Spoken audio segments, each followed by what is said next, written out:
you thinking about, Doctor? Nothing the General said. Not really. I was on the Syzygy East Response Team in 2051, just after the second earthquake compromised the reactor. I still dream about it, after all these years. The red zone spreading on the imaging, slowly, so slowly, like a hand opening its fingers. Your involvement in that event is why you were asked for by name. Really? That's interesting. Because nothing worked. Nothing could grow there again. It was a catastrophic failure. But the red zone is a blip compared to global-scale biomass reduction. The biosphere and hydrosphere will collapse, render the Earth uninhabitable long before the robots finish us. Enduring victory can't buy time against that. So, you'd better show me what Zero Dawn really is.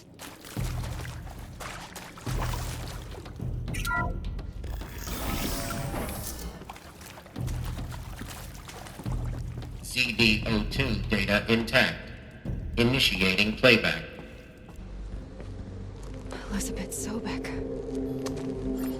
You've heard the bad news, and it's all true. The Pharaoh Plague is devouring the biosphere. Life itself will cease to exist. But does that have to be the end? What if we could give life a future? What if we could build a kind of seed from which, on a dead planet, life could blossom anew?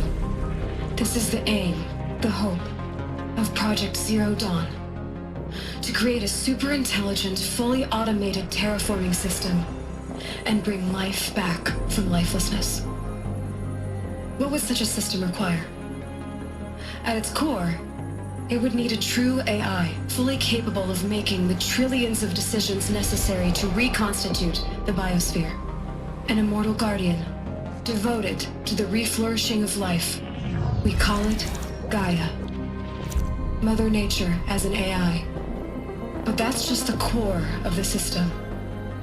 She will need to be surrounded and empowered by a comprehensive suite of subordinate functions. Think of them as extensions of Gaia's mind, each dedicated to a specific purpose. Now, these aren't AIs, but make no mistake, each presents an engineering challenge more profound than anything the human species has ever before attempted. Hardware that preserves and then gestates the billions of seeds and embryos from which life will be reborn.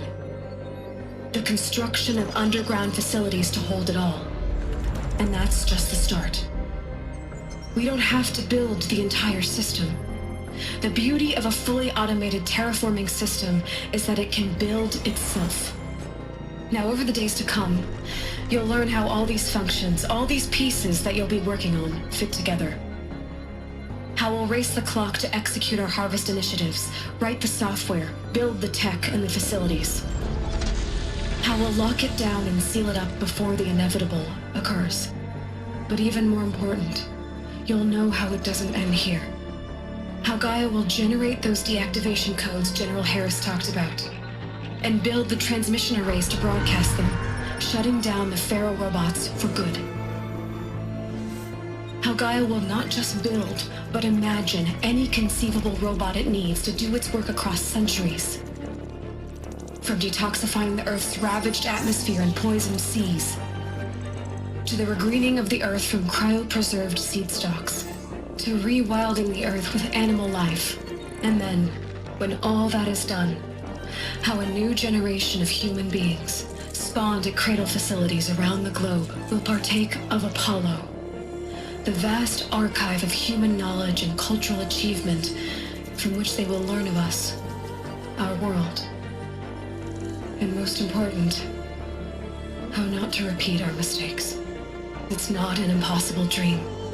It is within our grasp if we work tirelessly and stop at nothing to achieve it. We can't stop life from ending. But if you will help me, help Gaia, we can give it a future. Join me and help make that future real.